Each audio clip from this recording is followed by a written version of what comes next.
So we are recording. We have 2 hours with each other today, which I am very happy about. The content is about an hour and a half. So we will have time to stop during the presentation and field questions. Also, I am not the least bit thrown off by interruptions. So if you want to just come off mute and ask me a question, that is absolutely fine. I appreciate that. You can also put stuff in the chat, and as I'm getting started, let me know who you are and where you're hailing from, your organization, I mean. All right. So what we are here to talk about is the equal access rule. How many folks on camera, show of hands, how many of you have received an equal access training before? Maybe Casey? Okay. Rosemary? Not sure? No? Okay. All right. Well, it is some new content from the ones that I've delivered before. And hopefully it is helpful for you. One other thing before I dive into the content is for this year's NOFO, I understand that the training component required also training on provider level anti-discrimination policies. So in advance of the training, I put together a sample provider level anti-discrimination policy and all the pieces that, at least from my point of view, that I think it should contain. I have that in a Word version, and it will be emailed to you all after this, along with the PDF of the slides. There are a lot of Virginia specific links in here so that you can go directly to them, especially around LGBTQ organizations, Virginia Human Rights Act, things like that. And the way that this training is really set up, I'll go to the next slide here. I'm going to talk about the terms under the LGBTQIA Two-Spirit Plus umbrella. The umbrella just keeps growing. Some people have an eye roll with that. I actually am thrilled that it keeps growing, but this acronym is getting bigger and bigger. So we're going to talk about the terms and making some distinguishing points. The second is to look at the requirements of HUD's equal access rule, both the requirements that were put in place in 2012 and 2016. Going to look at Arlington COC's anti-discrimination policy, and then really probably 45 minutes I'm going to spend just on going through each of the elements that are in that sample provider level policy that you'll get. I just go through blow by blow each policy and then talk about practical tips and considerations for enacting those policies so that they can be really effective. And that's our day. So to get started, I am a huge fan of the Genderbread Person. I think it's a nice, fun way for us to take something that can be politically charged or confusing or contentious and just like, let's put this on a little gingerbread person. So I want to distinguish here between this umbrella encompasses a lot of people within the LGBTQIA Two-Spirit Plus umbrella.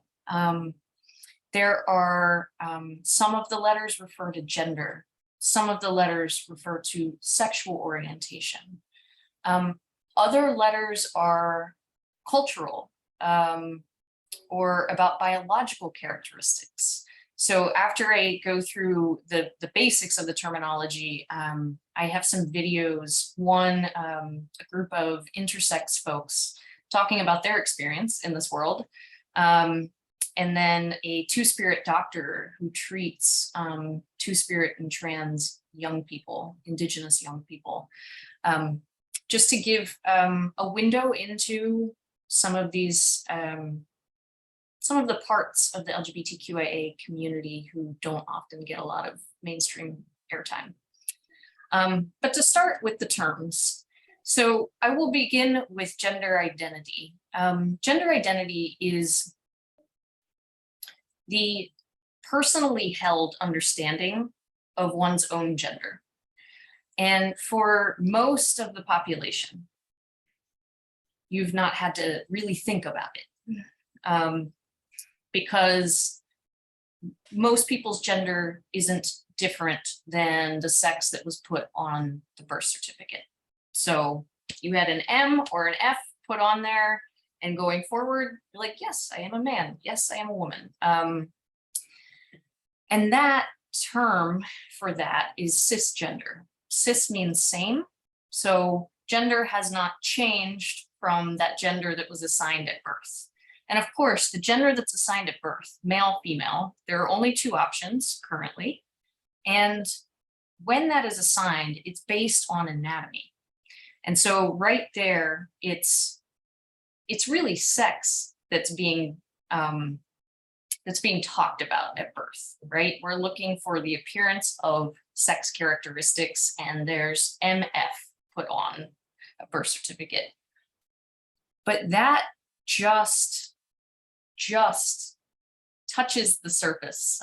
So it's just looking at sex characteristics, primary sex characteristics, which can miss intersex characteristics that may show up later. If it's chromosomal, hormones then may start to change later.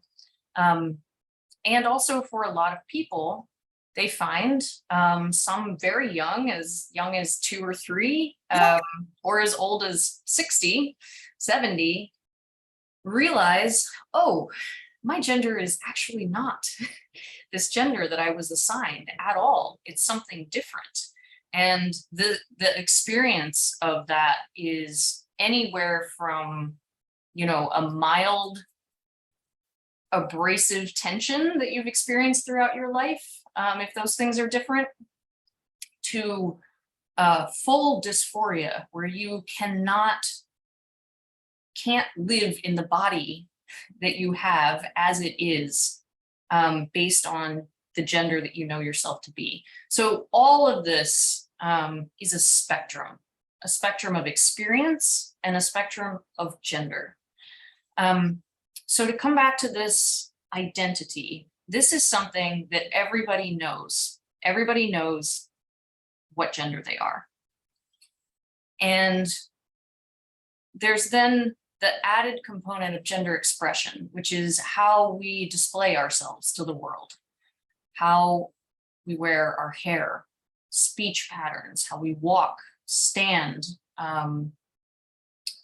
what sort of societal norms we pick up about how men or women or non-binary people act.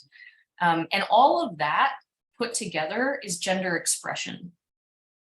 Now, the issue with gender expression is that it's being performed or expressed by the person who knows what their gender is, but it's also then being perceived by other people.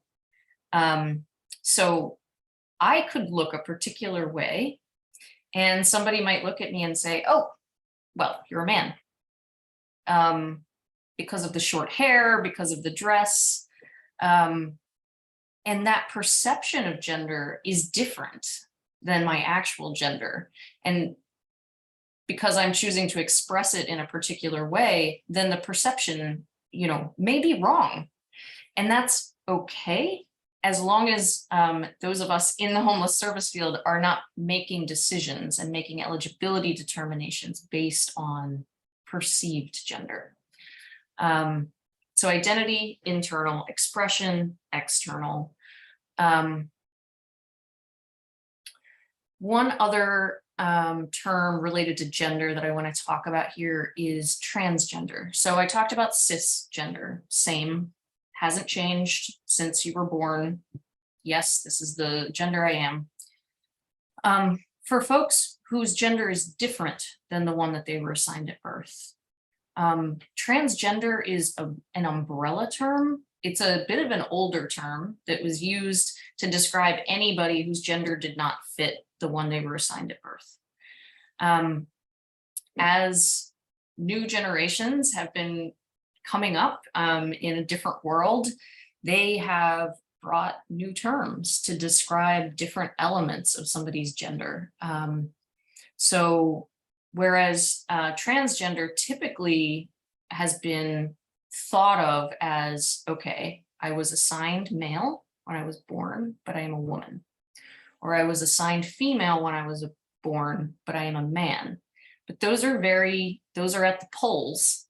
And what we have now as a more common understanding is that there's a whole gray space of gender. And it's thinking about it as a spectrum rather than binary, male, female. But there's also non-binary, right? Very referential to the binary. There are people who say, no, my gender does not fall on one of these binaries. I happen to be one of those people. I identify as gender fluid, meaning it sort of goes like this. Non-binary typically means just hanging out in that spectrum, not identifying on the poles. Other terms used are gender expansive, gender non-conforming, and many others. So with this whole, with terminology, particularly for this topic, I think it's really, it will serve you well to have a curiosity and openness about it, because there is no getting it perfect. Because tomorrow there will be some other brilliant young person who says, nope, this is the term I'm using to describe myself as. And there'll be a moment of learning, and then we'll keep going. So this is an evolving process. This is not something that's one and done. I mean, for those of us who are experiencing others having new terms to describe themselves. So I think the curiosity is just as important as getting the basics, the basic understanding down. Now that is all gender. Also encompassed under this umbrella is sexual orientation. So that's folks who identify as hetero or straight are only romantically attracted to somebody of the opposite gender. Folks who identify as homo, same, so lesbian, gay, are only romantically attracted to people of the same gender. Now, bisexual is the other term that's typically in the LGBT, it's encompassed in that acronym. And it's a bit of an older term as well, meaning I am attracted to somebody of either binary gender. And so folks are using a different term now to describe basically that it does not matter where somebody falls on the gender spectrum, and they call that pansexual, pan meaning across all. So that is also encompassed here. I talk a lot about trans and non-binary folks in this training. I talk some about the sexual orientation elements, and I generally shorthand that to queer. I understand that that is a term that may, that isn't necessarily feels good to everybody. So if somebody really is offended by that, send me a direct message and just tell me that, and I will start using a different term in here. I prefer it because it, for me, has been taken back from people who used it as a negative term. And I use it to refer to my community and myself. But I also understand if it is triggering for people. Okay. I'm going to talk about transitioning later. I'm not going to talk about it right now. So I want to introduce you to some folks that I'm a big fan of. I'm gonna start this and then pause and make sure that everybody can hear the video. Sometimes it cuts out.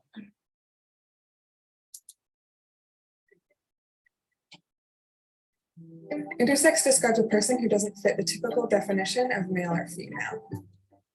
Okay, was it cutting out? Casey, thank you very much.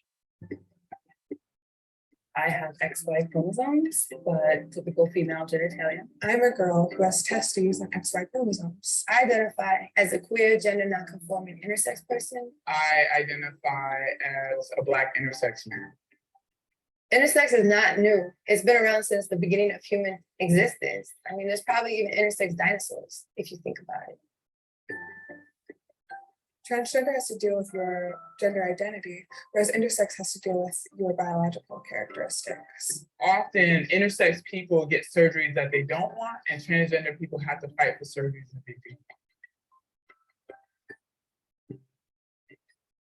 They gave my mom the excuse that the internal testes were cancerous, that I would develop cancer. They didn't even come up with an excuse, basically, in terms of a health-related reason. They instead just said it was about the appearance. A lot of doctors are very uncomfortable with the idea that I have testes and they're still trying to get them removed, but I'm perfectly healthy and there's nothing wrong with them. They did a surgery to remove my testes and told my parents to take me home and just raise me as a girl. And I didn't find out about it myself until I was 12. There aren't a lot of options, or medical providers don't explore other options.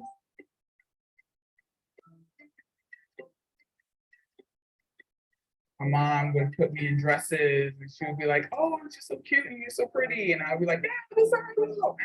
I was put on hormonal treatment, which consisted of estrogen and progesterone. I just wanted to belong.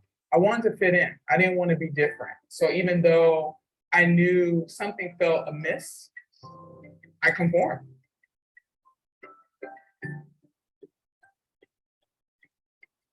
He was very condescending. He was like, "You intersex activists don't know what you're talking about." It's difficult for intersex people to find each other because from an early age, we're told not to talk about our bodies. I did feel like I was the only one. My doctors always told me there was nobody else like me. And so it just perpetuates a vicious cycle of shame and stigma that we can't break out of. I would tell another intersex person that you are worthy, you are lovable. Your body is beautiful. You're beautiful. Intersex people don't need to be fixed. There's nothing wrong with them. I know you feel like you might not be able to get through this. I know you might have really dark thoughts, but I want you to know that meeting other intersex people and finding a community or a support group can be one of the most important aspects in your healing process. And we're out there, we're out here, we're here. And I just hope you can find us.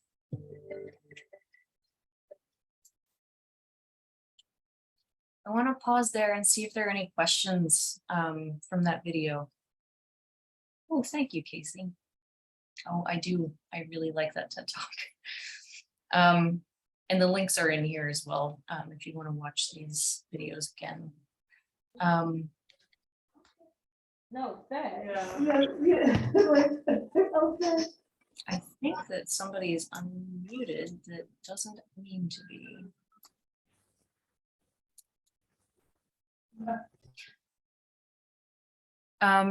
Okay.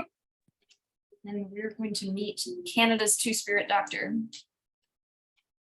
So Two-Spirit is a contemporary English term that reflects gender and sexual diversity that exists in Turtle Island prior to European colonization. And that was disrupted with the imposition of foreign values, Christianity, religious institutions. And what happened was Two-Spirit people were suppressed and killed, and the teachings around that went underground to protect them. Whereas now it's, I would say, a very different environment for people who are growing up, but still very scary, I would say, for Two-Spirit trans youth in rural Alberta. How you doing? Good to see you, Janet. You guys make a lunch. So why don't we go over how long have you now been on testosterone? I think a month, yes. For 1 month. Okay. So what have you noticed? deep voice. Yeah. It's a lot deeper. I can't put the high notes anymore. I know it's a better state of mind. Yeah. Calmer. I played soccer, boys soccer over the summer. My coach had to fight for me so I could play in the boys soccer because I didn't want to play with the girls. Because when I was in grade 7, I was outed by this one girl. Everybody was talking behind my backs. Everybody was just mean and cruel. So I started taking her, I got her into counseling, and put her on medication to try and help her. But because she's identifying more with the male dominant side, the testosterone has made such a difference. Ever since she started seeing Dr. Makokis, finally, this kid is happy, you know. Gender dysphoria is a combination of many factors that include someone feeling that their physical body and genitalia and body parts are misaligned with how they feel inside. It's something that is persistent for at least 6 months, impeding their life. It's something that somebody strongly desires the physical characteristics and attributes of the opposite gender. Those are kind of the things that I look at when thinking about starting hormone therapy. And when we look at two-spirit trans people or trans youth, they have the highest risk of suicide of any group. And that's one of the reasons why I do this work, is it helps to at least lower that and helps to protect young two-spirit gender diverse people. So I was going to go over this with you guys too. It is a longer video, but I just wanted to show that clip of it. I don't think that either of these groups get represented very much in discussions about anything queer or trans related. And so I think it's important, and also to understand that this is a continuous learning experience. I think just here, what we see in these folks, we have a medical healthcare system that is set up to systematically remove choice from intersex people by having the surgeries when they're babies. We also have a society with a very fraught relationship, to put it nicely, with tribal members. And for both of these groups, it is these are life-saving conversations to be having. And knowing that these folks can have and will come through our system, it's important to have a more expansive understanding of what that means. Raise your hands. I have a quick question. Yeah. Okay, just because we were on the topic of two-spirit. Yes. So I understand two-spirit is kind of being gender fluid, maybe identifying with both types of gender or just not the one that you were assigned with at birth. But I also tend to see it predominantly associated with Native Americans and people who identify as Indigenous. Yes. Is that pretty much like their identification? Would it be inappropriate for another race or ethnicity to be identifying as two-spirit? Yes. Can you just kind of Thank you explain so a little bit of much. that terminology? Yeah. Yep. Yes, it is. So even the term two-spirit, I keep saying like, well, this is an umbrella term, but there are more people who identify in a more detailed way. But two-spirit is also an umbrella term. It is an agreed upon term for most people who are Indigenous and or tribal members to refer to this, like, yes, my gender could be different. So it could be a stand-in for transgender. It could be a stand-in for gender expansive, but it also has a culturally rooted understanding in it. So it would be, yes, it would be inappropriate for people who are not Indigenous or tribal members to refer to themselves as Two-Spirit, because it's an intersected term that pulls in national status as well, as a sovereign tribal member, race and gender. Okay, thank you.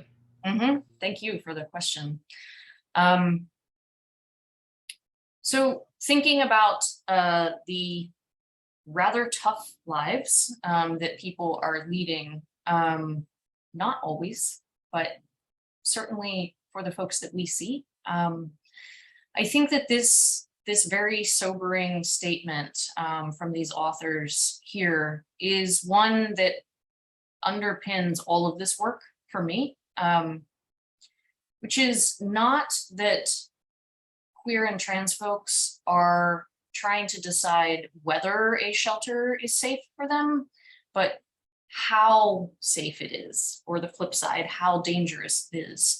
It is not a question of total safety, or it's very much a calculated, negotiated, personal decision that people are making about whether they can stay in a place or not. So I think that's the ethos that I like to hold with this work. I want to do a quick knowledge check, and I didn't put in polls just because I didn't want to use something clunky. And I thought people could just type into the chat what you think the response is. How much more likely do you think queer and trans young people are to be victims of a crime as compared to their straight and cisgender counterparts? Do you think they're equally 3 times, 7 times? 3 and a 7? Anyone else?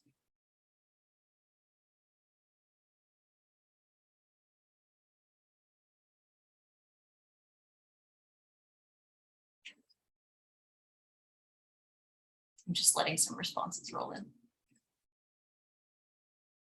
Okay. It looks like most of you are trending toward, yes, it is 7 times, which is, takes my breath away a little bit, to think about all of the things that are stacked on young people. And then to have a 7-fold potential of victimization on top of that is significant. And that does not stop when people become adults. So I have some statistics here from the Williams Institute. It is a research arm of UCLA that focuses specifically on gender and sexual orientation questions. They are a wealth of knowledge. They regularly keep up with their briefs.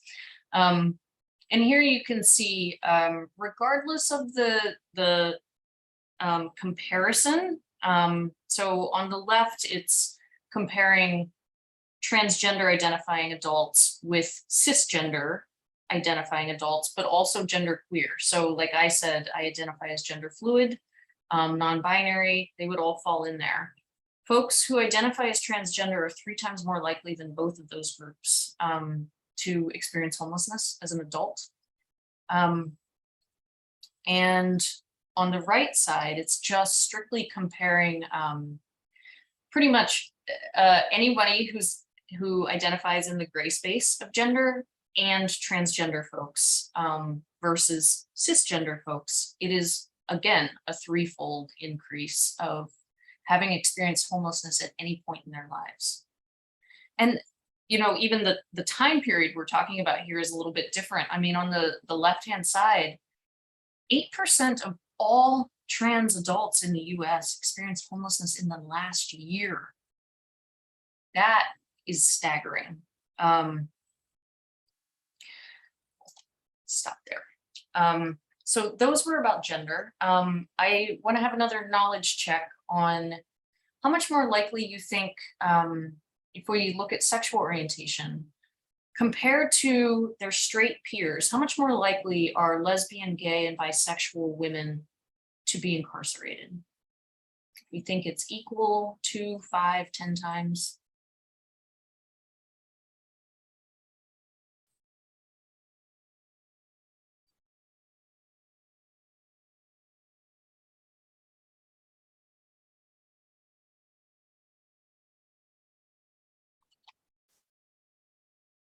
It is in fact 10 times, 10 times more likely. There was another graph that I did not include in here, but I will just reference from memory. Where really, I know, Trisha, wow, right? Where it breaks down foster care involvement and incarceration, and it first cuts by sexual orientation, and then it cuts by race.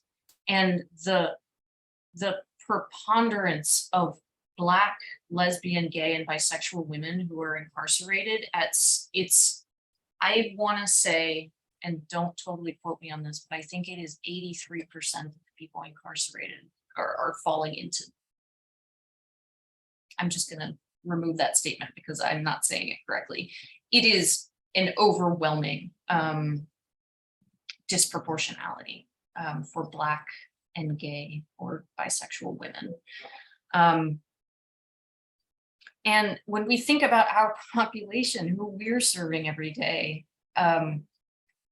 we have so many folks coming in with criminal background or criminal records that just cause problems from the time that they are released. It is a problem of almost, perpetual effects from the incarceration.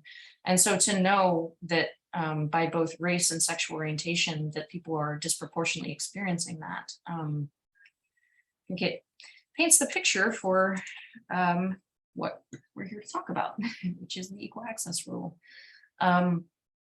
So this rule, to give some historical context, it was created by HUD at a time when the Fair Housing Act has clearly, since it was put in place, prohibited sex discrimination. But it has been very unclear in the legal realm, so in courts and in this, particularly the Supreme Court's interpretation of the Fair Housing Act. It was not clear that gender identity and sexual orientation were part of that prohibition against sex discrimination. So at the time that HUD drafted this original regulation, that is the context that they were working within. Since then, the Bostock Supreme Court ruling, I can type it in here if anyone is interested in looking it up. The Bostock ruling, with most of the Supreme Court that is in place now, notably Neil Gorsuch was in support of this ruling, that gender identity and sexual orientation are included in sex discrimination because it is impossible to tease them apart. And so that changes the landscape. It paves the way for a crystal clear interpretation of the Fair Housing Act, so that sexual orientation and gender identity based complaints can be reviewed and prosecuted as such. But if we're traveling back in time 10 years, that was not the case. And so HUD put this in place because it was seeing that folks were experiencing discrimination based on sexual orientation, based on marital status, particularly unmarried couples, and gender identity. So the 2012 rule was pretty simple. It didn't have a lot of components. It, for the most part, just said equal access in all HUD-assisted programs is required, regardless of sexual orientation, marital status, or gender identity.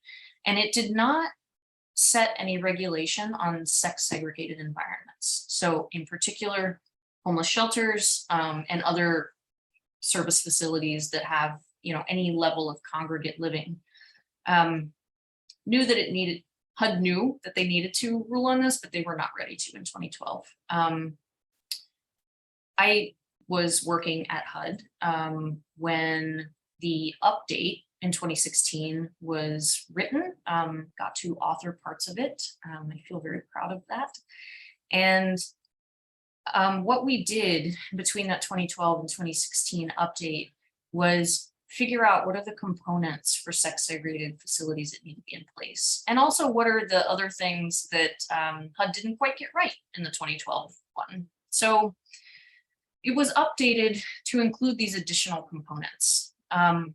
One is that self-reported gender identity is the standard for eligibility and determining placement in any sex segregated environment, not sex assigned at birth. So prior to 2016, shelters still could decide which standard they were going to use. And so this one just made it very simple and clear, self-reported gender identity. It also prohibits the additional questions about anatomy, surgeries, medical history, IDs, birth certificate, all of the historical things that have all come from that sex assigned at birth that have nothing to do with somebody's gender identity. But because there's a difference, then it sends up red flags. So the rule specifies that you may not ask intrusive questions or require proof of gender identity in the form of legal documents. The 2016 update also clarified that for all HUD-assisted programs, not just the sex segregated ones, but all, must update their policies and procedures to reflect that they're compliant with the rule. And then the last piece is that providers in making internal decisions, so this is after the point of intake, somebody's already in a program, that if there are privacy concerns raised by anybody in that program, that the steps that are taken to resolve it are non-discriminatory. And I will talk about concrete examples as we go. I just want to pause there and see if there are any questions about the rule itself.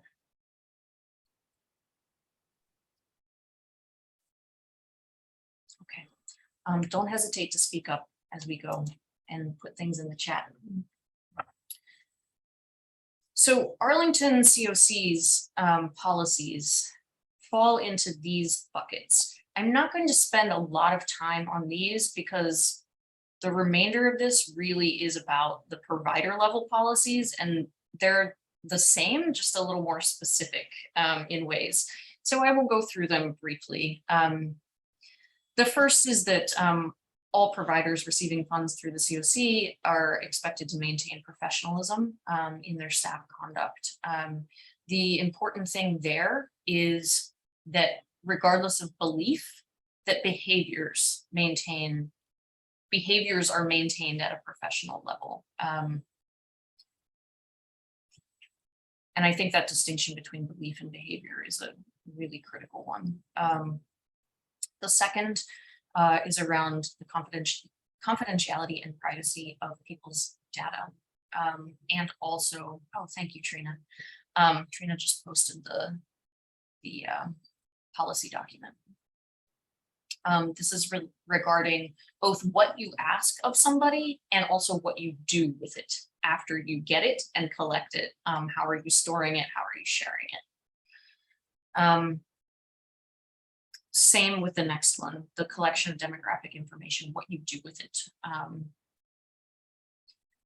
The next policy is about asking name, chosen or given name, asking somebody's pronouns and their title. Title being Mr., Miss, Mrs., Mix, MX is the non-binary sort of title.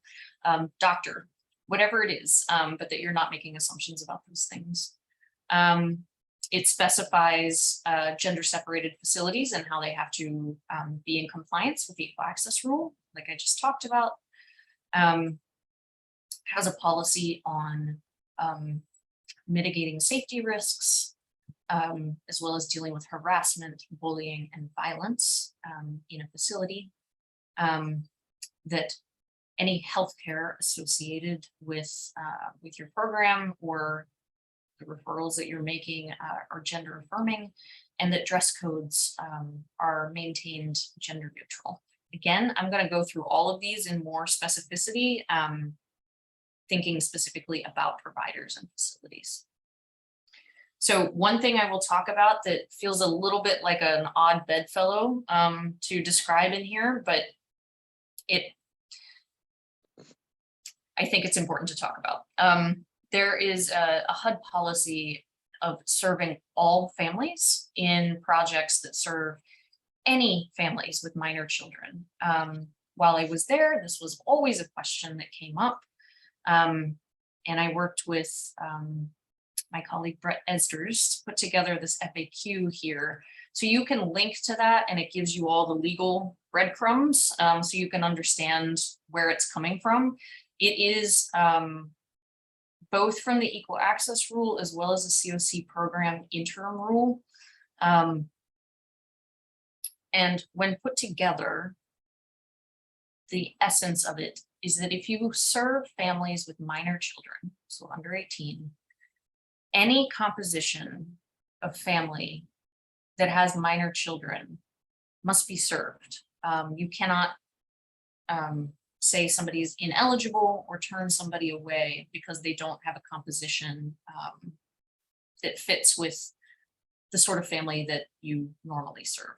And so what this really comes down to often is opposite sex couples or single dads, sometimes multi-generational.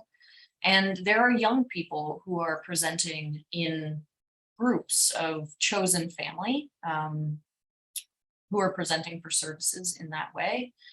Those are all areas that you may encounter. And the short description is you serve all of those family compositions. Okay, so to move back to our regularly scheduled programming, I like to start by thinking about coordinated entry is the front end or the front door of the homeless service system. So what should staff be thinking about when they are doing intakes? I know the language is different depending on the community, but whatever sort of access and assessment is being done there and determining what resources are available, what are going to work for somebody. These are questions for staff to ask themselves in a way to prepare for their position. And what these questions do is allow somebody to be prepared to respond to the questions that somebody might have. This is not that, as soon as somebody who's queer or trans shows up, they're going to bang out all these questions and you have to have the answers. It's more so that in this moment that is really high anxiety, that people are trying to figure out what is safe and what safety means to an individual can, it's a spectrum.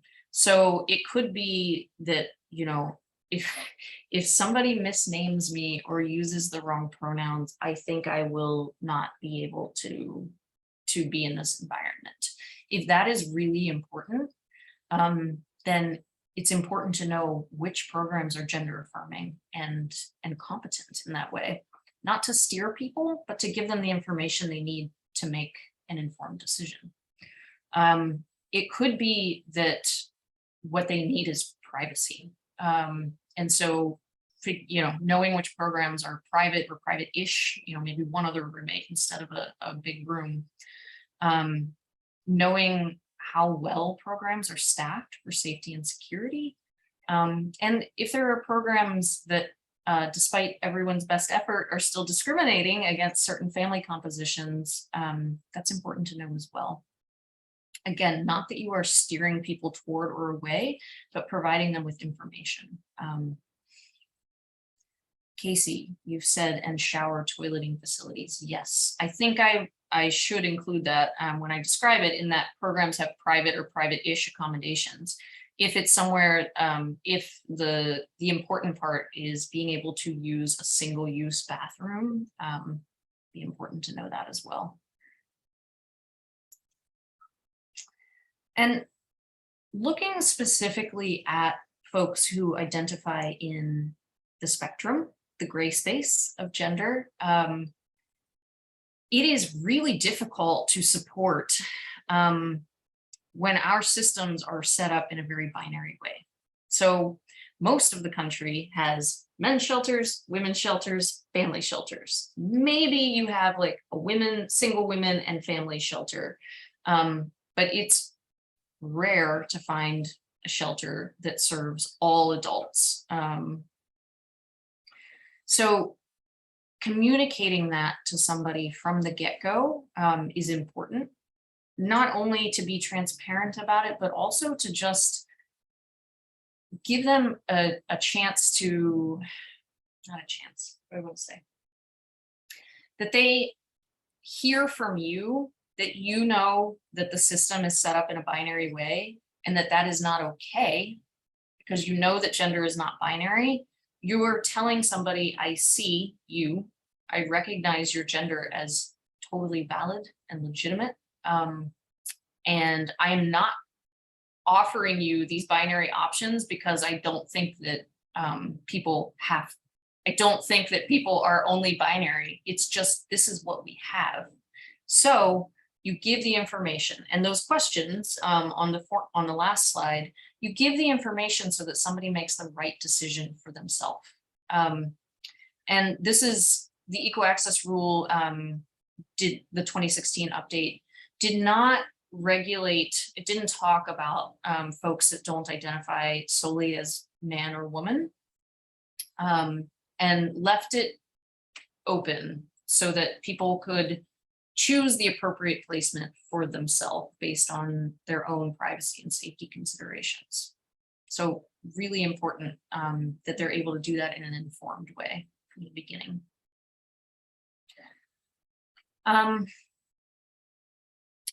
Any questions so far?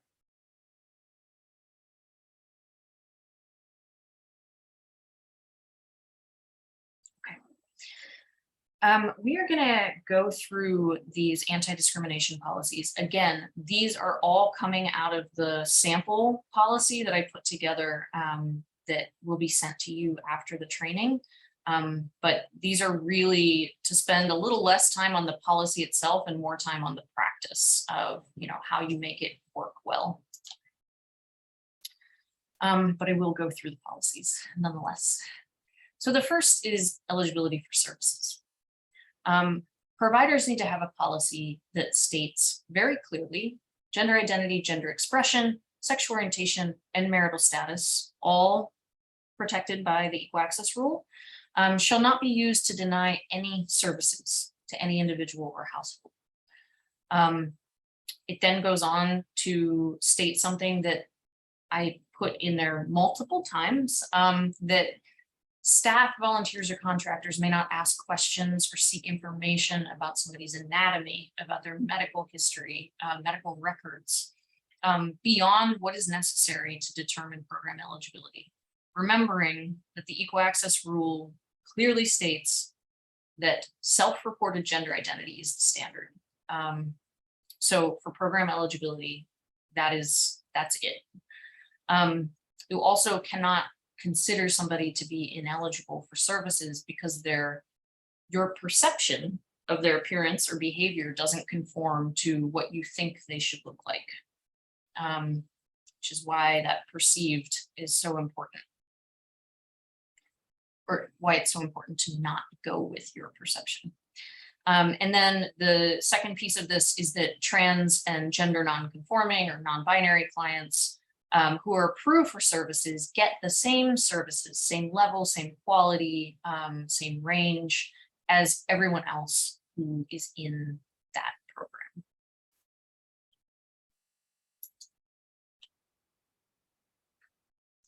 So the policy on intake and gender identity. So that was determining program eligibility. Now we're moving on to intake. Clients shall report their own gender. Staff must document that self-reported gender in HMIS and rely on that self-reported gender identity for determining appropriate placement, appropriate accommodations. One's gender does not depend on any medical or appearance related changes. And in here you see the term perceived to pass, passing being a term that generally refers to when somebody of some minority status or marginalized group is able to, with their appearance, pass as the majority group. And it's usually used in both to describe race and gender. So it does not matter if somebody passes, is the gist of that. Somebody cannot be turned away because of their transgender status. They cannot be turned away because of the length or extent of their gender transition, or because they don't meet the expectations of what a man or a woman is supposed to look like. Staff also may not inquire about medical and surgical status. I know I sound like a broken record. I just really need that to sink in. And medical or surgical status of a client's transition. I'm going to talk about transition later, but I will say that medically related components of transitioning are really small in the grand scheme of things. Much more important are personal transitions, the way one thinks, social transitions, and legal. Medical tends to be not less important, but a smaller segment of the population actually gets access to that type of transition or seeks it. And then the last piece is staff may not require somebody's self-reported gender identity to match the gender that is listed on their ID or their birth certificate or anything else they have that states who they are. So in practice, I want to talk about how we do some of this. So on the left side of this slide, these response categories are the current HMIS response categories, updated from older ones with, I think, very positive changes. So one of the major changes is that this is structured as a select all that apply, which allows for maximum inclusivity of how somebody defines themselves. And so it doesn't say, you know, if you identify as non-binary, that you also can't select one of the binary genders. Or it allows for, you know, maybe you are trans, but you don't want that to be in your official record. And so you may disclose that to the person who's doing the intake, or you may not. But even if you do disclose it, you know, a client may say, I'd like you to not select transgender. I'd like you to just select male in here because I'm not ready to have that in my record. So this is really designed to be really flexible for client choice and making the decisions that every client has to make about their own personal safety with revealing that information. So I think that one of the important practice points here is that you practice describing these categories. Do not want the first time that you say them out loud to be with a client. So how are you going to describe if you have a client who has never heard of the term transgender or says, what do you mean gender, not singularly female or male? And on the other side, you may have somebody who's like, I don't, you know, I told you that I identify this way and I don't see that on here. What gives? You have to know enough to know where you might put that term. So say to me, it sounds like you're describing that your gender is not solely male or female. Is that correct? And then you can have that conversation with somebody. Always affirming that decline is an acceptable response is important. And actually this was updated from refuse to answer to decline to answer, because honestly, it's a more respectful way to describe somebody's personally held decision-making about whether they want to disclose or not. And the last practice point is making sure that somebody knows that whether they say decline or select all, it does not impact the services that they'll receive. Now, it may impact eligibility. So if somebody is identifying as a gender that's not male or female, this is at intake, so probably you're not having this conversation anymore.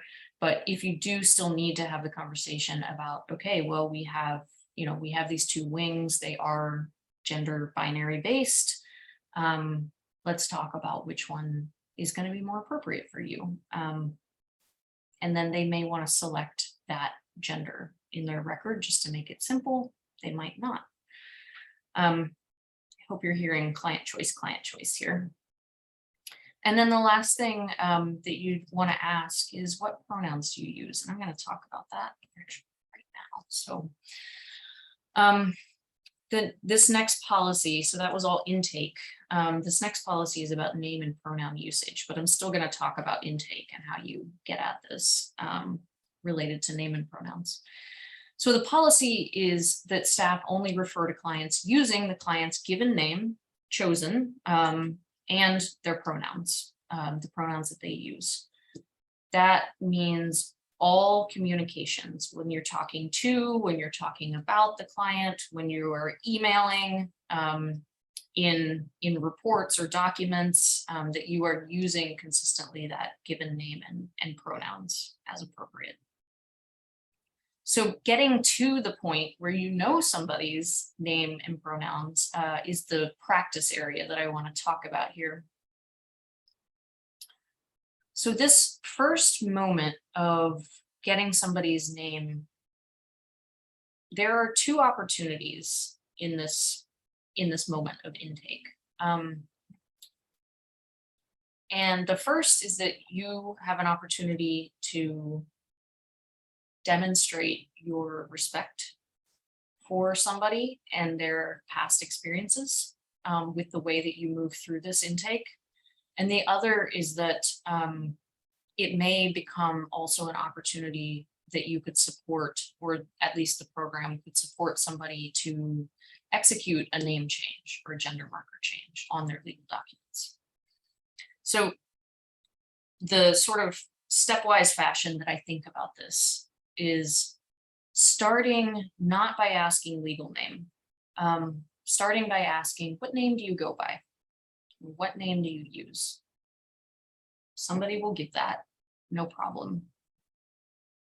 And rather than just asking, okay, what's your legal name? Or is that your legal, or what's your legal name? Asking, is that different than your legal name? And if you ask that question, you will, maybe 95% know, you will know if there's any trauma associated with that legal name. You can see a shift in body language. You can hear a shift in somebody's voice. And if you do observe that there's some trauma related to that name, I recommend two ways of proceeding. And you can offer these to somebody. One is, I can see that there's some stuff there with your name. Would it help to write it down so that you don't have to say it out loud, or you don't have to hear it? They can write it, you can type it in and affirm that this is not going to be used again in this program. I have clearly indicated the name that you use in here. The other way that you could do it is say, do you just want to say it very quietly to me? And these may seem sort of ridiculous, like you're still getting somebody's name on paper or you're still hearing it, but you're signaling to somebody, I understand that this is a really fraught thing for you, and I am not here to kick up all the trauma dust on this. I know that we just need to move through this and get this name in here. It really speaks volumes to people to approach it in this way. And then I alluded to this second opportunity. If somebody does have clearly some trauma associated with their legal name, I can say with certainty they would like nothing better than to never have to say or give their legal name again. That could be achieved through a name change, a legal name change. And if your program is set up in a way you have enough case management time to spend with people, that this is something that you could support. Particularly if somebody is already missing vital documents or vital records, that this could become part of the process of getting them. So I want to talk about that, about these vital records. These are IDs and birth certificates create service barriers for this group of folks pretty consistently. And not just for homeless services, but across the board. And these statistics here, again, from the Williams Institute, show some of the magnitude of the issue. There are almost 500,000 trans adults in the US that don't have an ID with the correct gender marker. So that is 500,000 people that every time they have to show their ID for something, assuming their appearance doesn't look like the gender that's marked on that document, that they are having to have this conversation over and over and over again, which leads to service avoidance. And these lower parts are really, I apologize if you can hear the sirens. I'm in New York, it's very loud here. These lower pieces are looking at the difference in state policies and what a massive difference it makes for people who are living the experience of being trans, that double the number of people in states that have low policy barriers to making these changes. They've already made the changes. I mean, that's not shocking. It's clearly easier to do it with driver's licenses than it is for birth certificates. You can see a much lower rate of changes for birth certificates, but still the states that have more progressive policies, people have been able to change their birth certificates in much higher numbers. So I want to take a look actually at Virginia. So these are the current policies, and I know that this is an area where state policies are changing all over the place, all over the US right now. Some in really bad ways, some in really good ways. But for Virginia right now, they use this language of undergone a gender transition, keeping in mind that transition does not mean medical. That can be a social transition. This is the legal component of the transition.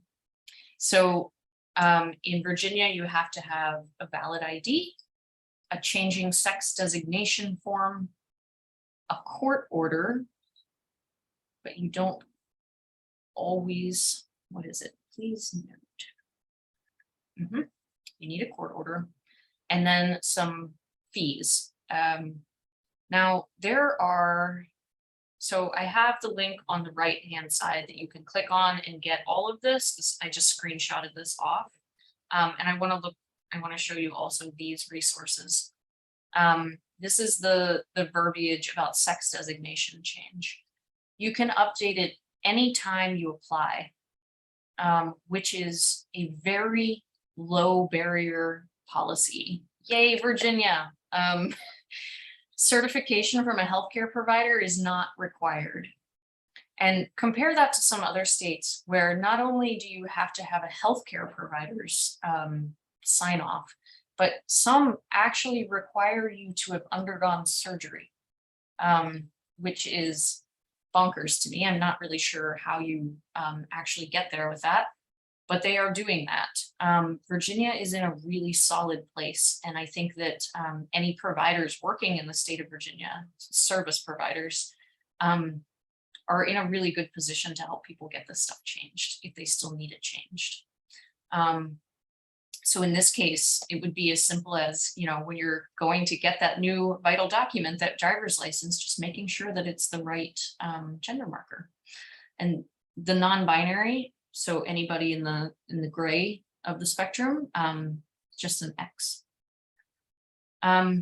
All the links over here on the left are current and should get you what you need to be able to engage in that.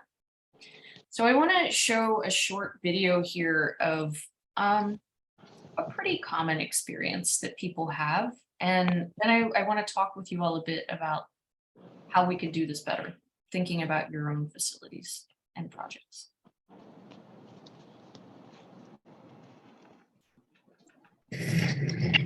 Josephine Ramirez. Josephine Ramirez.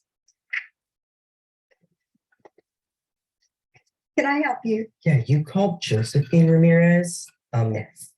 That's me. I go by Joe, so I prefer to be called Joe. Really? Yeah. Excuse me, I'm sorry, there must be some mistake. You signed in as Joe, but I have Josephine written down in my book. I'm sure we can fix this problem. Why don't you give me your ID and your health insurance card? Yeah, I have all the forms. Oh, you downloaded them from our website? Yeah. Okay. Is this your legal name? Okay, we will be using your legal name on the medical records. Okay, just so you know. And I'll talk to the office administrator and see if we can't fix this. Why don't you just go ahead and have a seat? You can keep the other forms. I don't need those, but the nurse can go over those with you. Okay? All right. That is painful every time to sit through and see Joe's discomfort. So what are the changes that this is a clinic, but this very well could be any homeless project as well. What are the changes that should be made in this institution?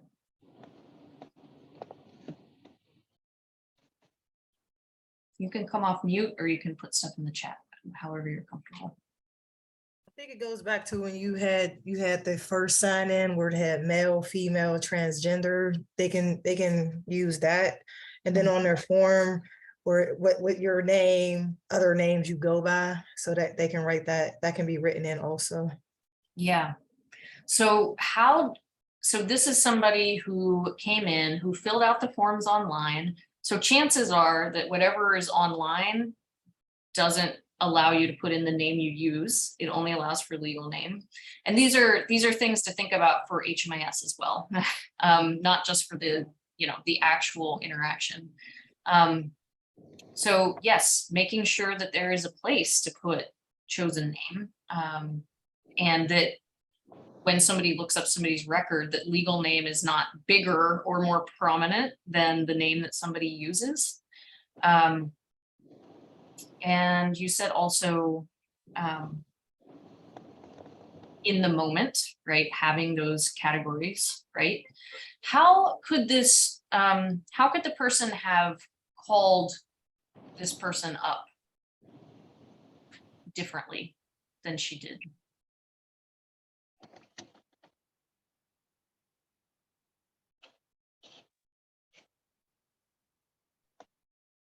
They could have just used the last name that was provided, Mm-hmm. and they could have responded a bit more quickly and with a bit less judgment when the person did disclose their preferred name. Yeah. So that moment of ooh, there must be some problem here. That one sticks. It hurts.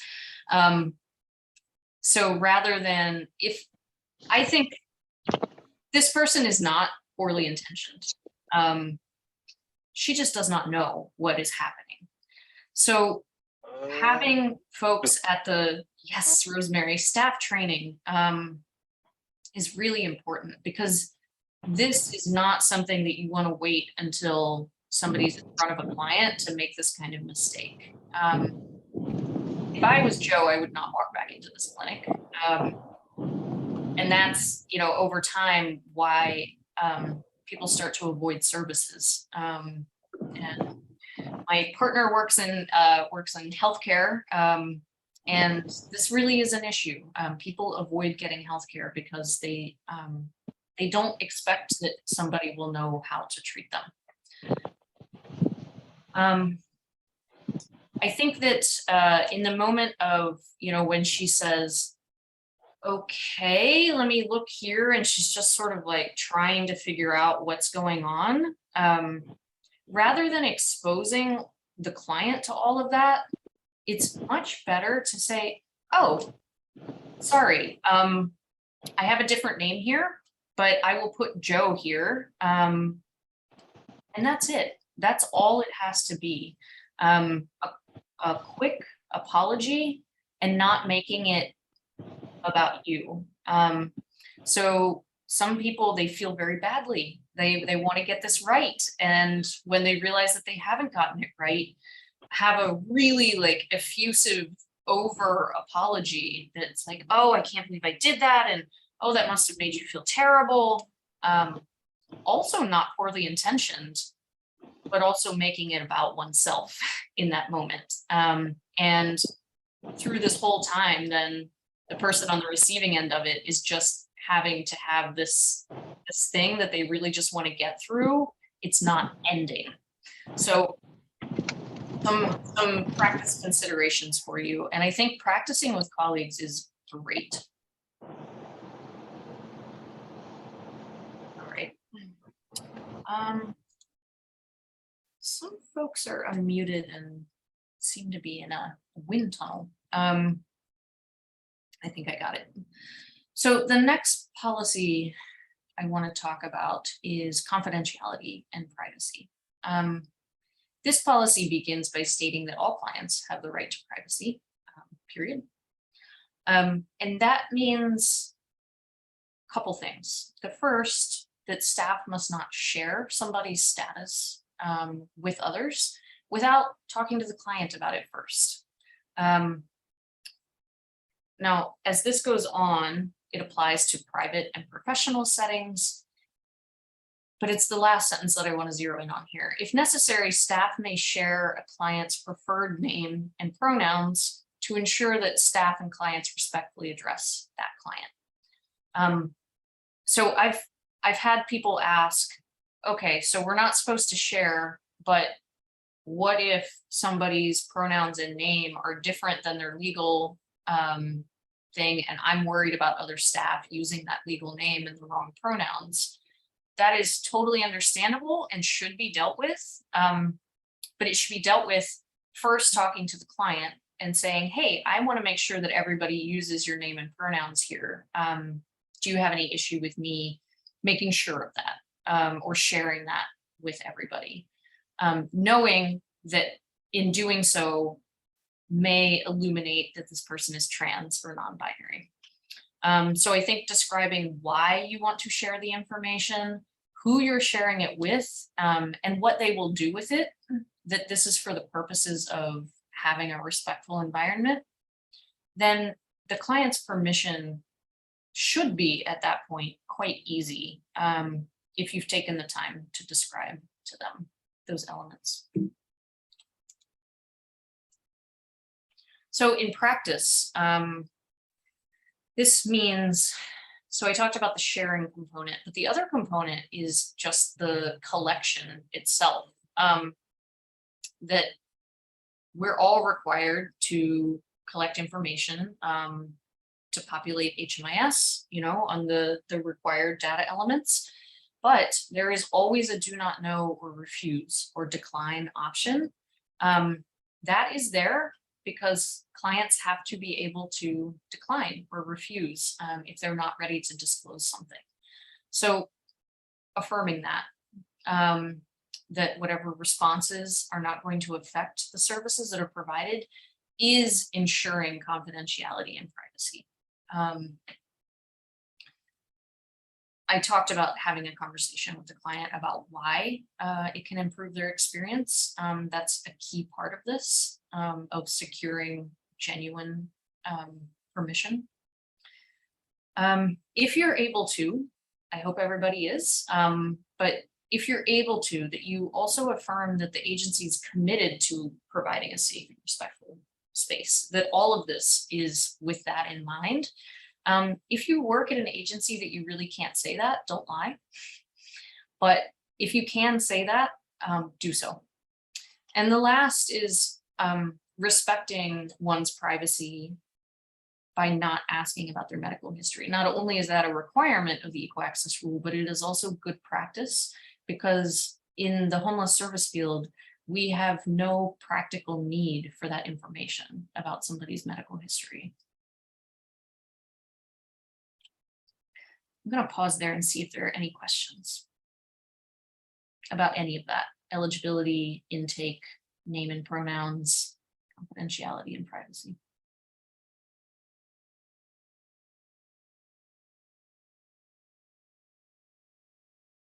All right. The next policy is on physical accommodations. So this is seems sort of simple, the policy, but we'll talk about some of the complications with the practice. The policy is simply that gender appropriate bathroom and bedroom facilities and changing areas are made available to trans and gender non-conforming or non-binary clients in accordance with their gender identity. Pretty straightforward. But thinking about it in practice, what does it mean to actually create a gender affirming environment or a gender affirming space? Because this is so much of our work is, bringing people into physical spaces when they're in the worst moments of their lives.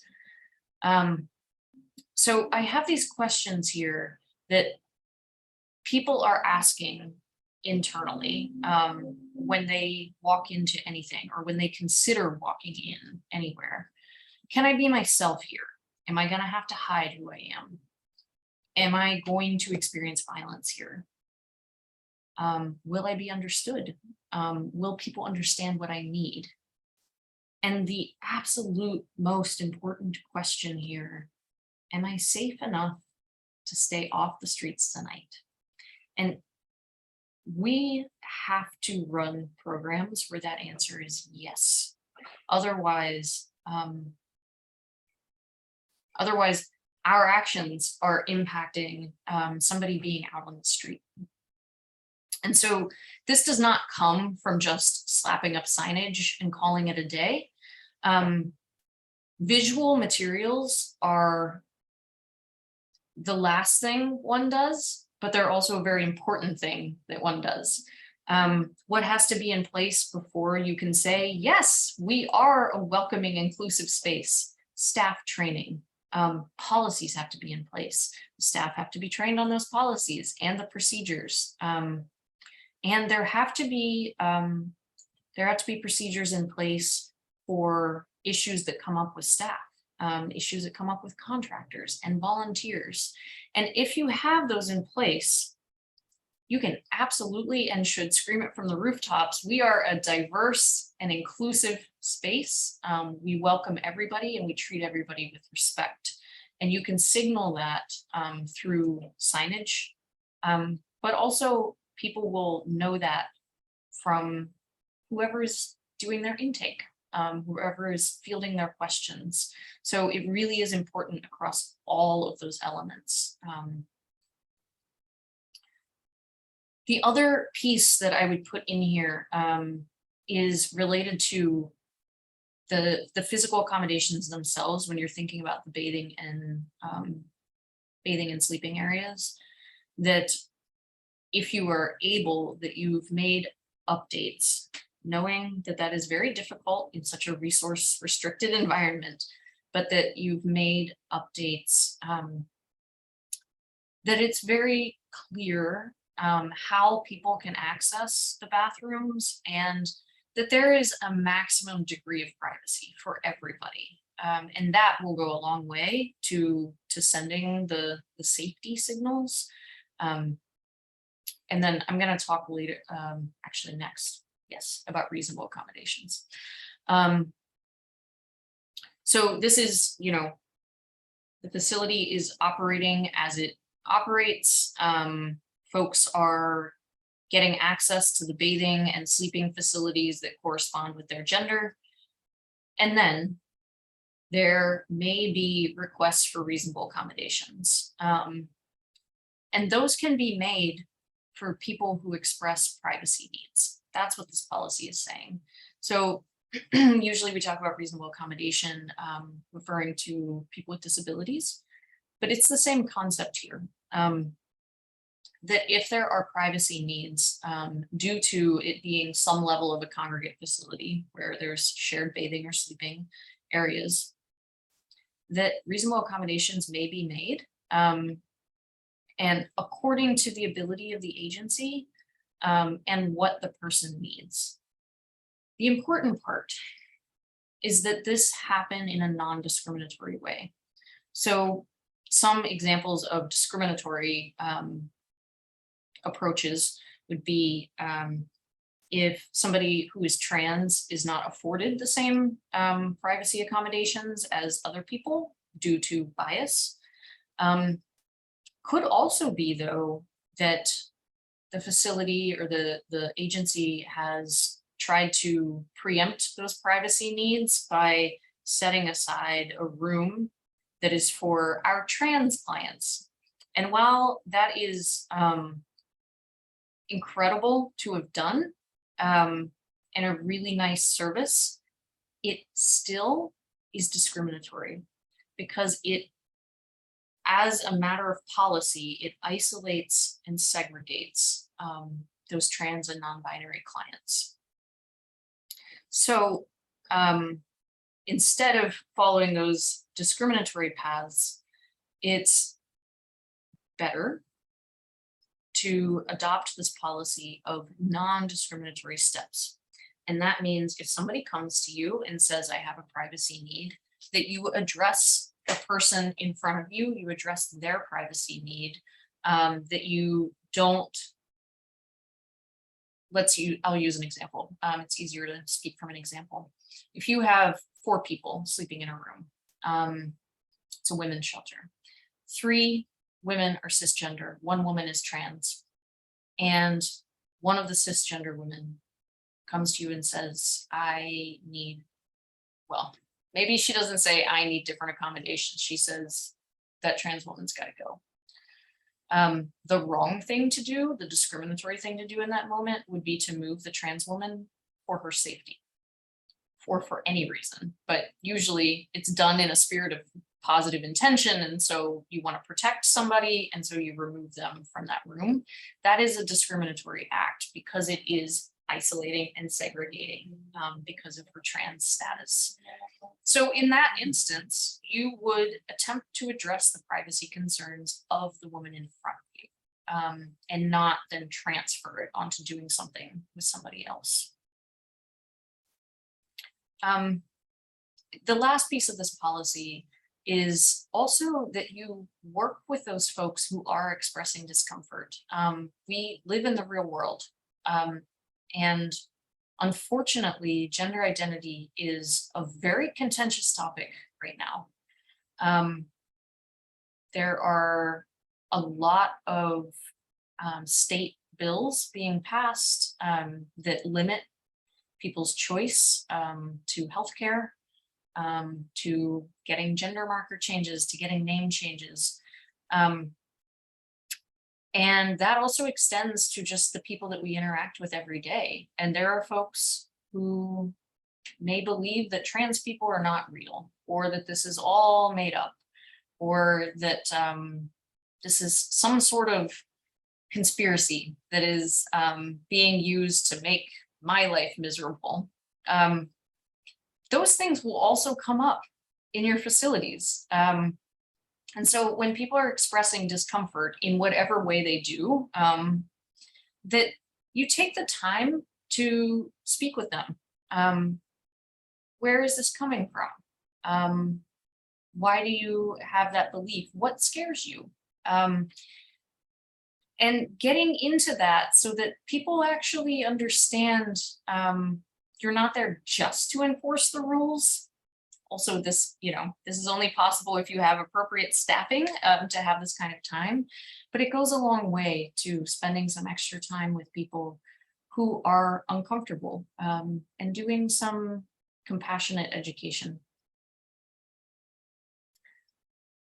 Now, some of the other practice considerations here are what accommodations you actually can provide. Some of them you may be able to do, regardless of a request. So things like the latching or locking doors, having the separate single-use toilets or showers, having curtains up if you have an unfortunate layout and it's pit showers, or pit toilets that you can use, even as flimsy a partition as a curtain, at least provides visual privacy. And you can do those anytime. The others really need to come from somebody requesting. So if somebody says, I can't be in any state of undress around other people, you can use alternate times to use the showers or to use the toilet. Going along with that may be that that you offer to monitor the entrance and exit while they're in there. They have their 20 minutes, their 15 minutes, their 30 minutes, and you're making sure nobody else is coming in. You also can offer hotel or motel vouchers. I caution that this not be the only alternative accommodation you provide, because if it is the only one, it has an effect of segregating people. So if anybody who comes in who says, hey, can I have some privacy? And you say, we got nothing, but we do have a motel voucher. That's removing somebody from on-site services does change the quality of the services or the level of services that they can get. And so that needs to be a consideration. And so I think about hotel motel vouchers as something in the toolbox, but not the whole toolbox. And then these other options are really about the sleeping arrangements. So if you can do set aside sleeping, like it doesn't even have to be in a different wing, but just maybe giving somebody a little extra space, or maybe you figured out some sort of partitions for that. You could do a wing set aside. Again, not just for trans or non-binary clients, but it could be for anybody who has a need to be in either a lower volume area, so people who are immunocompromised. There are a variety of situations where somebody may need more privacy, and so you could have that for that, where it doesn't get labeled as, oh, that's the trans wing. Yeah, Trina. Hey, Abby, it just was, as you're talking about these accommodations, I know we're at the organizational level, but I'm also curious about your thoughts on what kinds of offerings we could create for people at the coordinated entry starting point, right? Especially if there are non-congregate sheltering options, and then people are talking about sort of their concerns or fears of entering more congregate space. Mm-hmm. What are your thoughts on sort of talking about fit or appropriateness or addressing some of these accommodations from the onset? Yeah, that's such a good question. I think it's, back to this value of providing information so somebody can make the decision. I think if privacy is of utmost importance to somebody, then I think you would indicate to them, like, yes, we do have non-congregate shelters, but then also being able to describe the services that are available at those places. So I think one other kind of common mistake that I've seen folks make is assuming that everyone who is queer or trans walking through the door, that is the most important part of their identity. And it may not be at all. So if somebody says, well, what I really need more than anything else is help with employment, and you have these two shelter options, one that is non-congregate, one that is congregate, but the congregate one has an amazing employment connections and help, then you would lay that out to them. Like, well, you could have a private accommodation here, but here I think you're really, you know, this is the need that you're stating to me is most important. I think this could be the best fit for you. And I would just walk it through that way. Yeah. Right. And then the last piece here of reasonable accommodations is, you know, if it's a situation like what we see here on the left, where it really is just cots in an open space, you can always go with setting aside the cots or the beds that are closest to the night staff to increase the perceived safety and actual safety. All right, so the policy on harassment and discrimination.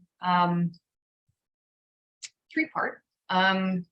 First, the agency does not tolerate any kind of harassment. That these discriminatory, prejudice-motivated comments create a hostile environment that is not tolerated, and that it's not tolerated from anyone, staff, contractors, volunteers, clients. I think often volunteers and contractors get left out of the equation, but they play a really important role in some projects with clients. So it's important not to forget about them. And then procedurally, if somebody experiences harassment, that is reported to a staff member as soon as possible. So clients have to know that, right? That this is where your policy needs to extend into the way that you're talking to clients when they come in. You know, if this ever happens, you absolutely should and need to report it immediately. And then the staff have to take immediate action. They have to ensure safety, and they also have to send a signal to everybody where in a moment where all eyes are on that staff person, that this is not tolerated in the facility. Not in a harsh way, but firm. I like to work the balance of firm and compassionate. In instances where harassment is committed by staff members, that the appropriate supervisor is notified. Again, this is a staff training area. If the supervisor is doing the harassment, all of these things can and do happen, that there is a procedure in place that all staff know about for elevating that incident above that supervisor. And finally, all incidents of harassment have to be documented in writing. The last piece is a clarification on if you have contractors, volunteers, staff who are refusing to work with a client because of some characteristic of the client, and here I've listed the ones applicable to this topic, that is discrimination, and that should result in disciplinary action. So again, another piece that needs to be baked into the procedures. So how do we actually combat harassment and discrimination before it happens, or sometimes in the midst of it happening? Doing that staff education and training, but moving beyond just this is what you have to do. There's always, and I think always needs to be, a conversation about beliefs and behavior. That beliefs can be what they are, but when you're here as an employee or a volunteer or a contractor of this agency, that your behavior follows X, Y, and Z. That always needs to be part of the conversation. But I think that along with that, there's all of the filling of that, which is creating an environment where people are able to learn about people who are different than them. And that respect is one of the key parts of how the agency works, how it does what it does. I'm gonna skip over a couple of these for a second and I want to talk about this participant agreement. Similar with staff, belief and behavior. I think participant agreements are great for clarifying to clients, okay, your beliefs are what they are. In this place, we welcome everyone. You can expect to be treated this way. We expect you to treat others this way. Setting that expectation and tone from the beginning gives an agency a really nice leg to stand on if things come up, but it also just gets ahead of a lot of problems by saying like, yeah, this is how we operate and this is who we invite here. And your behavior has to cleave to a certain standard while you're here. So then looking at the actual moments of conflict, bullying and microaggressions are they may feel lower on the harm scale. They actually are very high on the harm scale. The microaggressions for trans and non-binary and queer folks can look like just consistently refusing to use one's name correctly, really pointedly using the pronouns that somebody does not use, and using those as emotional and verbal skewers against other clients or against other staff. So those are really important moments that can't be ignored. Obviously, take threats of violence seriously, take violence seriously, but also take bullying and microaggressions seriously as a major source of harm. And the moment of conflict, I talked about this a bit with the reasonable accommodations. If somebody's expressing discomfort, taking the time with them to explain a little bit more and see where they're coming from. This moment of conflict is also an important one for working with clients who are bullying and harassing or being violent. I always say, hurt people hurt people. And I think it's a very safe statement to make that anybody who is having to access a homeless service facility is struggling. It's not an easy life that they're living in that moment. And so having the compassion while also holding the line on a zero tolerance policy. So that doesn't have to mean zero tolerance doesn't have to mean you're immediately kicked out. It just means it's not tolerated. So working that balance in practice is hard, but also gets kinds of results and the kinds of programs that you want to be running. The next policy is on medication. The short story is treat all medication the way you treat all medication. If you have a standard where you hold the medication, do that for everybody. If you have a standard where people keep their medication, do that for everybody. Except in instances where if somebody needs refrigeration for their medication, that you can offer that. If you are a facility that holds the medication for people, people's legal name has to be on the medication, but you also can put a really big, in large writing, their chosen name so that their legal name is not, that we're not having the Josephine Joe situation again.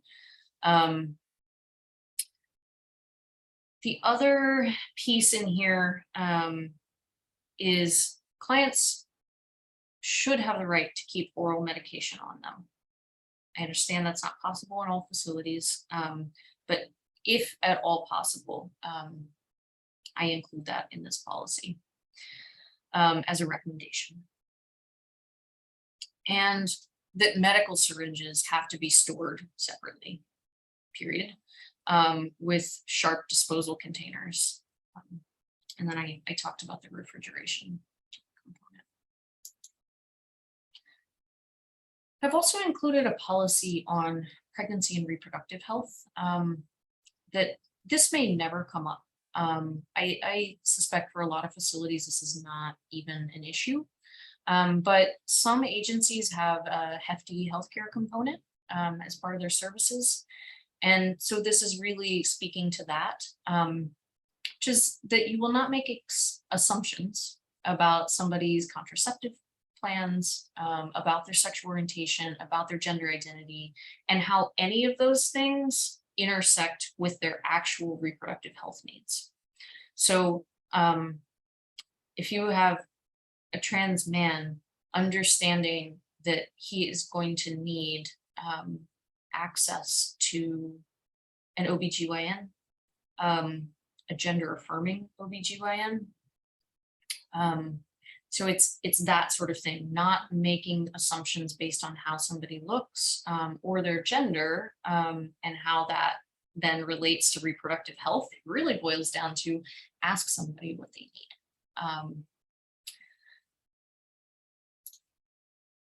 Responding to healthcare needs in practice is a lot more about just like those questions that you want to ask yourself. If you're working the front door, the coordinated entry door into the system, you want to know who is queer and trans competent in our area. Where can we refer people for gender affirming healthcare? Where can we refer people to mental health services that are gender affirming and queer and trans competent? This one's tough, actually, the mental health, because a lot of therapists and psychiatrists say LGBTQ friendly or LGBTQ inclusive, but they're not actually competent. So, you know, doing a little further digging there, sometimes there will be mental health networks that are specifically for queer or trans people. And looking at telehealth as well, like if that's an option, can you provide on site a way for somebody to connect to telehealth services? And the last one is really the more intangible but equally as important components of mental health, which is feeling a sense of belonging, feeling your identity being affirmed, that you don't feel constantly like the odd person out. And that comes through support groups, community-based groups, affinity groups, where people can find connection. And thinking about that broad umbrella of LGBTQIA Two-Spirit plus, there's a lot of folks represented under that umbrella. I am not going to feel comfortable in a gay men's support group. So thinking not just, oh, well, there's a lesbian and gay center or support group, well, that's not going to work for somebody who is trans, not going to work for somebody who's non-binary. And similarly, people who are non-binary, it's probably not going to work to be part of a group that is only trans men or only trans women. So as you're able to sort of amass this Rolodex in your mind of places and hopefully get it down on paper so that all staff can make these referrals. This is such an important part of getting somebody feeling stable and belonging somewhere. The last policy and practice that I want to talk about are dress codes. So the first line here, no additional dress code restrictions should be placed on trans clients. same with medication. The same way you treat any dress code or any manner of dress, do the same for everybody. If you have a dress code, you may not, and if it's not necessary, I wouldn't have one. But if it is necessary, making it gender neutral goes a long way. So instead of talking about skirts or shorts or, any like specifics, just say, like if you're wearing whatever you're wearing on the bottom needs to be a certain length. I'm making up this dress code in my mind, but if there are still gendered dress codes, trans clients should comply with the one that's associated with their gender identity. But again, if you can make it gender neutral, all the better. And that gender nonconforming clients are allowed to choose the dress code with which they feel most comfortable, similar to the physical accommodations. So another question here for you. After listening to all of this policy and practice, where do you think your programs have the most room for improvement? And you can just type it into the chat or also come off mute.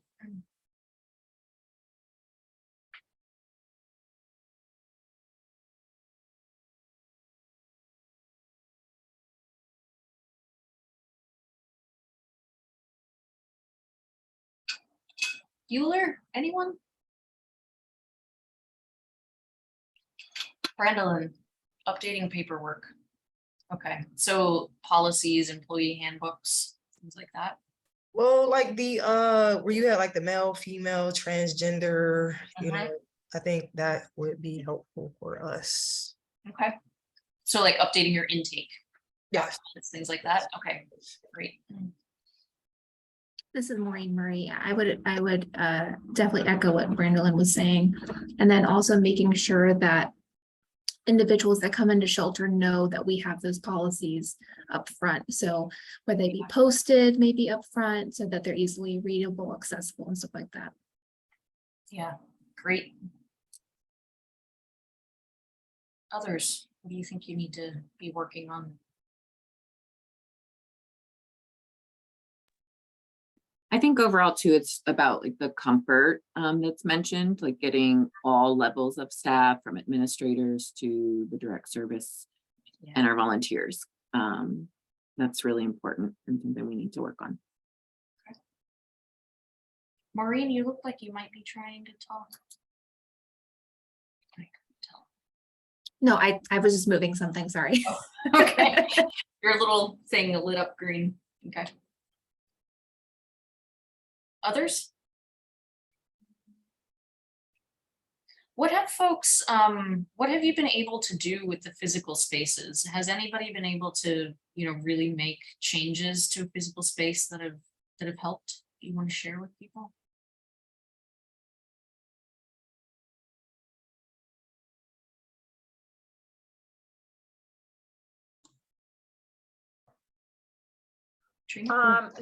This is Megan over at the RPC shelter. Not that I know about. What would be some suggestions that you've seen other people do that that you've seen like kind of a shelter rollout for atmosphere? Is that what you're talking about? Like, okay, Yeah. cool. Yeah.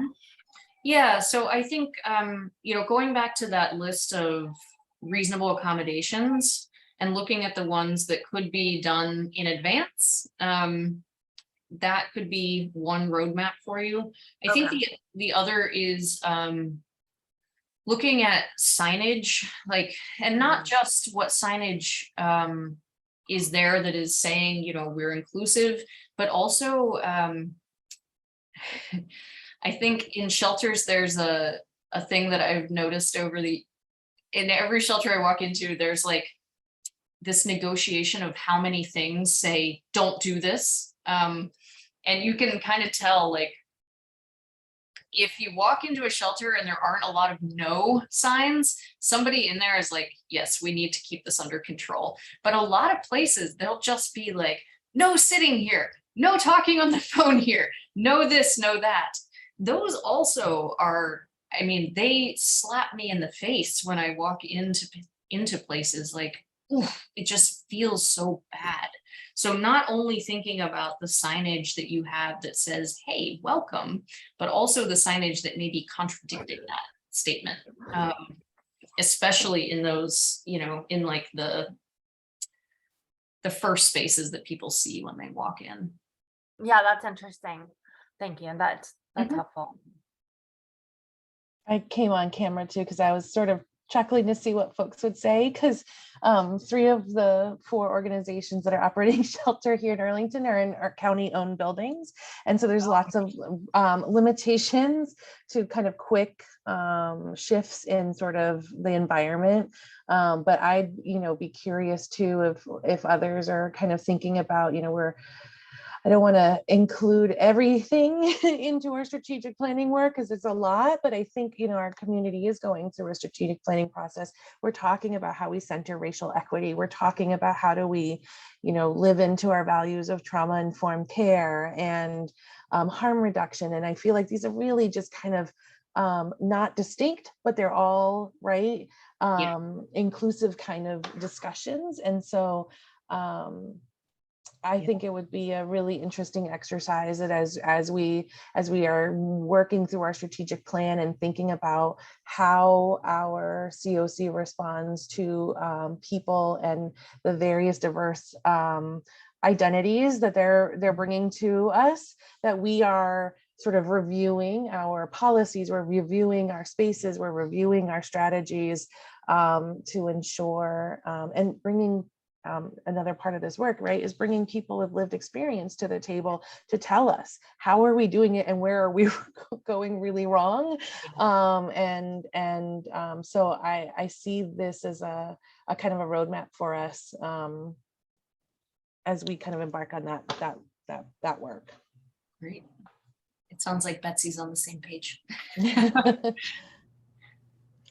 I am new to Arlington County, but I used to work in Montgomery County, Maryland, neighboring jurisdiction.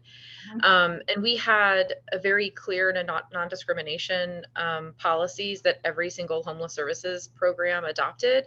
And they were really aesthetically pleasing, trauma-informed care language that was in every single facility that everyone could refer back to. And it included gender identity, but it also included a bunch of other things as well.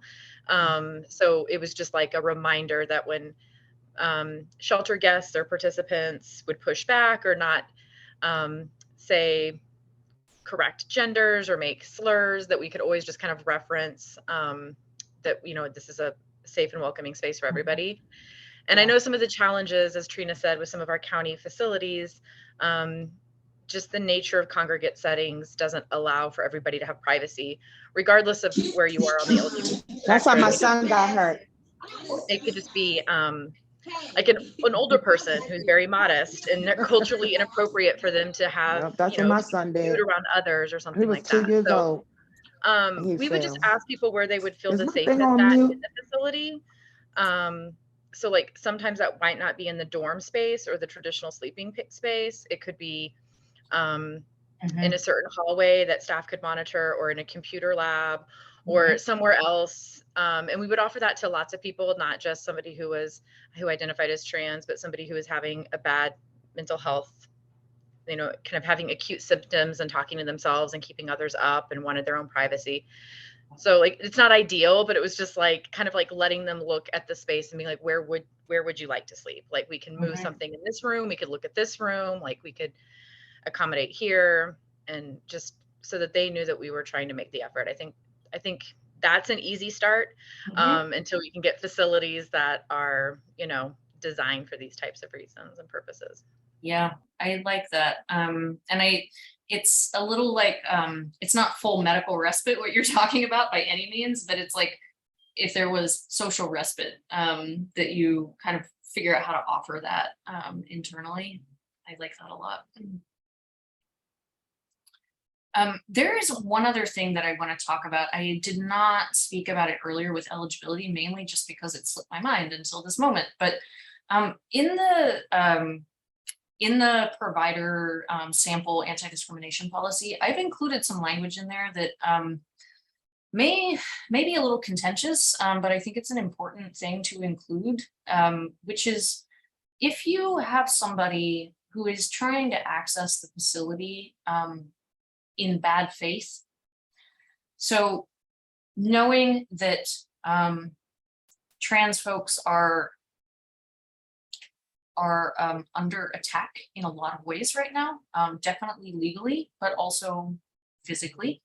And that is a constant, and it is most disproportionately borne by Black trans women. But we operate these facilities that are open to anyone. And this, this gender identity component, the self-report component at entrance could be exploited by a bad faith actor. You will know it's a bad faith actor.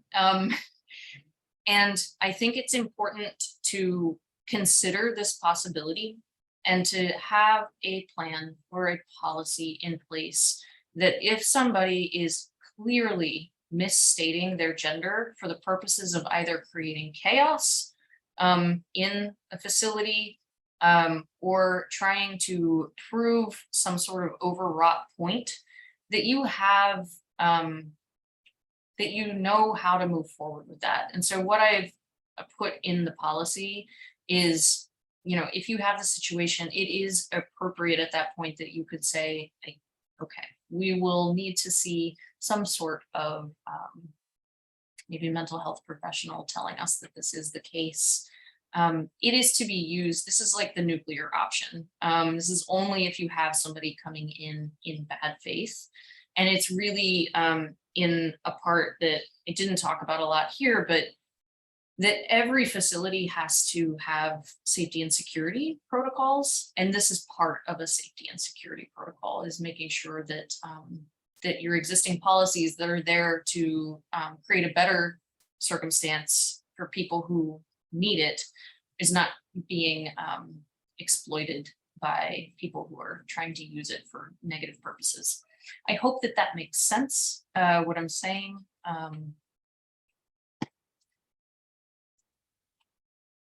And I want to, just with our last few minutes here, just go through so you know what's in the slides. I don't need to talk about any of this in detail, but I just want you to know that it's here. If you are looking for more information, if you want to learn more about terminology, especially some of the stuff around legal names, it is called dead naming in the trans community. You can read about that. You can read a nice description of non-binary. There are some practical training materials here and one article on how to practice allyship with your trans neighbors. Here, how do you maximize the support? I talked a lot about connecting with other organizations outside of your own. So here, Equality Virginia has a really great comprehensive site that lists out all of the LGBTQ community organizations across the state. I think it's actually even categorized by geography. You can find out more about the Virginia Human Rights Act, also get familiar with those Virginia state laws, always going back to those as the, you know, the source of what is actually legal at any given time. And find those services in your area and help clients connect with them. And I will never do a training that doesn't have this slide. Where can I file a complaint?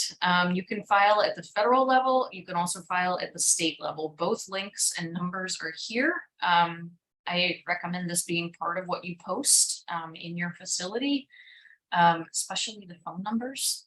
And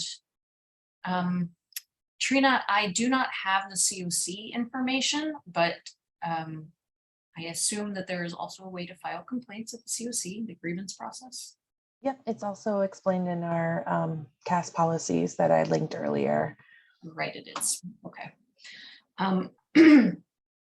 That is, in fact, the last slide I have. Thank you so much for participating today. I really appreciate the discussion and the thoughtfulness, the folks who spoke. and for all of you for being here. And I think with that, we will stop recording and close up shop. Thank you. Thanks, everyone.